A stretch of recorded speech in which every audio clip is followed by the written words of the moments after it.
ये सोचना बिल्कुल छोड़ दो कि तुझे तुम्हारी मंजिल को हासिल करने के लिए किसी के सहारे की जरूरत है। तुझे तुम्हारी मंजिल को हासिल करने के लिए सिर्फ तुम्हारी जरूरत है, सिर्फ तुम्हारी। You need yourself, you must have to fight alone. तुझे अपनी मंजिल को हासिल करने के लिए अकेले ही लड़ना होगा। तुझे अपनी मंजिल को हासिल करने के लिए अकेले ही अपने रास्ते पे चलना होगा।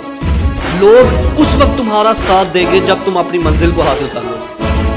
किसी भी सक्सेसफुल आदमी को देखते हो, उसके साथ बहुत सारे लोग होते हैं। वो लोग उसके साथ उस टाइम नहीं थे जब वो अपनी मंजिल को हासिल करने में लगा हुआ था, जब वो अपने गोल को अचीव करने में लगा हुआ था।